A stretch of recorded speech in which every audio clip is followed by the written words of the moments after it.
What's up everyone, Anwar Thinks Back once again, and today we're going to be talking about the state of soccer cards in the UK.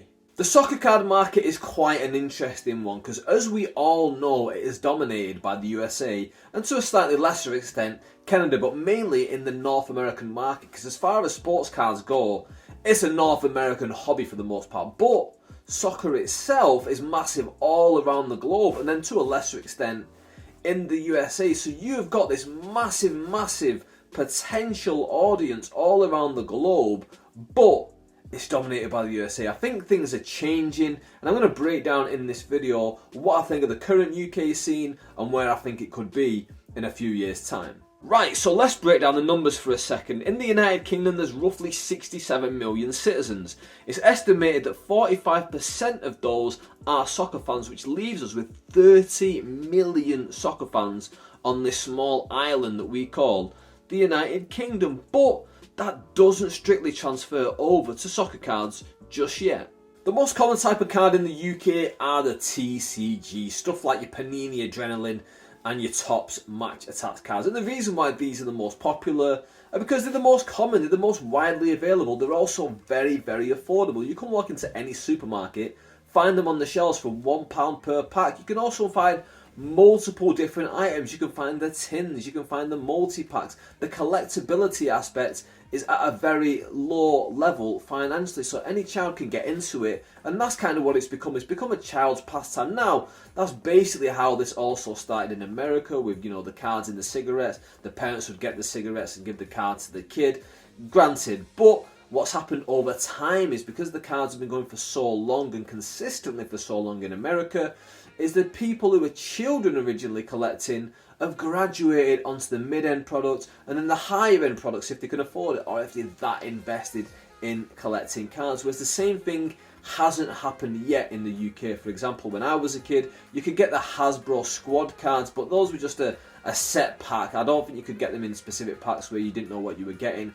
I just remember getting the bulk like card deck, you know, like a deck of cards. You'd get like 50 cards in a deck, and that would be it. And that again would be your TCG style cards. What we did have though in the UK is your sticker albums, your Paninis, your Merlins, stuff like that. And that's why I believe you get a lot of the whole rookie sticker concept, because people were more serious into that collecting, and also a lot of the players obviously didn't have the cards to go with them early days in their career. They had the stickers, because a lot of players got the stickers in the first seasons. That's another reason to it, but again, it's that collectability aspect. There's a lot of people who were collecting them and still collecting them when they were older. For example, I collected Premier League every single year, and then when the World Cups came around, I would collect those. Now as an adult, when it's the World Cup, I still collect those stickers because I enjoy collecting them, but that's not transferred over just yet with the cards. But I do think that is slowly changing, because you are getting people who are breaking back into cards and getting in on that mid-tier level. And the mid-tier level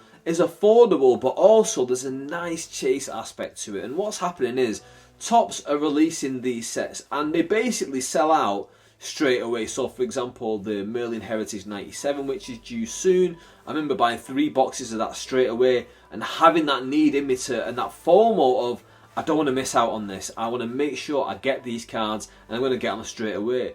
Now the flip side of that is quite interesting, because what happens is, if a company like Topps decides they're going to print more of those, yeah, they'll make more money in the short term, but then as a fan like me, you lose that FOMO and you lose that incentive to rush and buy the cards straight away. So Topps have done a really clever thing at the moment where they release them.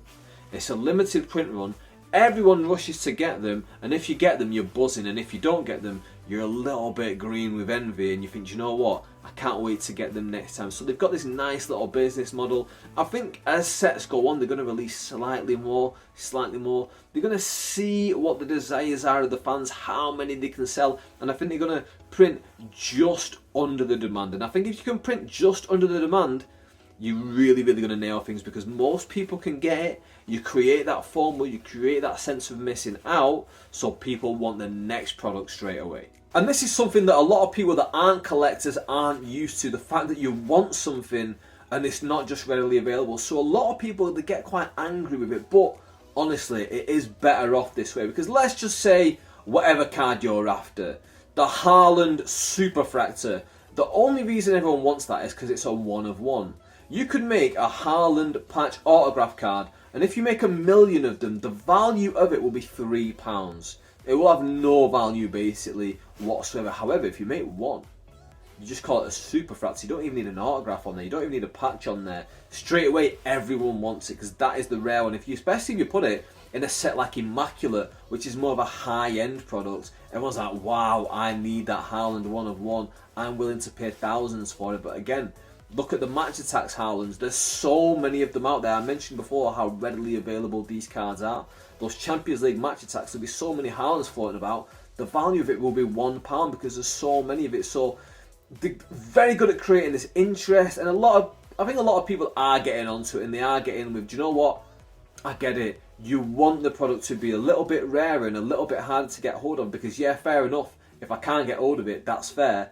I really want the next one, and I really want to be able to get hold of those super rare cards. Because if no cards are rare, you get what happens in like the junk wax era in baseball in America, where they just printed and printed and printed, and basically nothing's really worth anything anymore. Another thing that Topps do well is their print on demand service. This is available to people in the UK, and what they do is they put a card up and they say, right, this card is only available for 7 days, and however many sell, we're just going to print that amount. That way, it creates this kind of interesting middle ground of creating that FOMO of this is only available for 7 days, then I can never buy it again apart from the secondary market. However, it's available to everyone, so if you believe in a player, you kind of got to take that punt. And now, this card could fall anywhere. This could be a 10,000 print run. This could be a 100 print run, depending on how many people want to buy it. Personally, I think this one with Liam Delap, I think it will be in the 1,000 range, and a few people will be interested in it. But there's that risk, and it's that nice middle ground of you've got that FOMO. You can only get it for 7 days, but also at the same time, anyone can get it. It's not going to sell out. You can get it up to 7 days, and it's very affordable. It's like $6.99, $7.99 a card. If you just want the one, you can get it. If you believe in him that much, if you think it's going to go up in value, you can get it. Even if you're just a fan of his, you can get it, put it in your collection. Know that this is a limited print run card. It's never going to be sold again, and I think that is great for collectors. Right, now we've talked about the cards that you can buy in the UK. There's also the cards that you can buy direct from America. Now this is where things get a little bit squirrely, because we're talking about cards from the Premier League, like Premier League Prism, which may be a little bit harder to get in the UK, maybe Immaculate, but then you see them go on sale in America, and then you've got to pay one, to buy it from America. 2, if you don't use like a credit card, you've got to pay like a transactional fee because you're buying from sterling to dollars. Then you got to pay international shipping. Then Royal Mail will sting you with an import fee.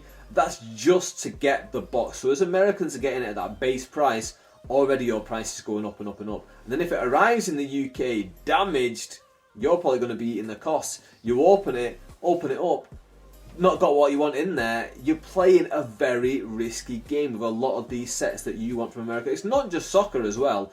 It's anything, any of these sets that you want, you're probably going to have to order from America unless you can get it on the Topps UK website. Panini, I've got a few things on their website, but again, it's all direct from America. So it's a little bit harder to collect that higher end stuff in the UK.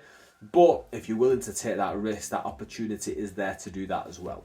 Right, now we've talked about the harsh business side of Soccer Cards UK, let's talk about the positive sides of Soccer Card UK, and that is the other collectors, the other people that you deal with in the hobby. Now, I believe it's a great community, a very supportive community. Now, I know a lot of people don't like to use the word community, and they say, oh, this happens, this happens. Listen, go out in your local community right now. You're going to find some negative elements. Don't worry about the negative stuff. It's always going to be there, no matter what community you're in. But in Soccer Cards in the UK, in fact, globally, I can only speak for the positive stuff that I've experienced. Great people, and you can meet them multiple different ways, whether it's through Instagram, you see someone's cards, you get commenting back and forth, whether it's through eBay, you're trying to do a deal, people are always friendly and nice, whether it's stuff like card shows which are coming up really soon at the Reebok.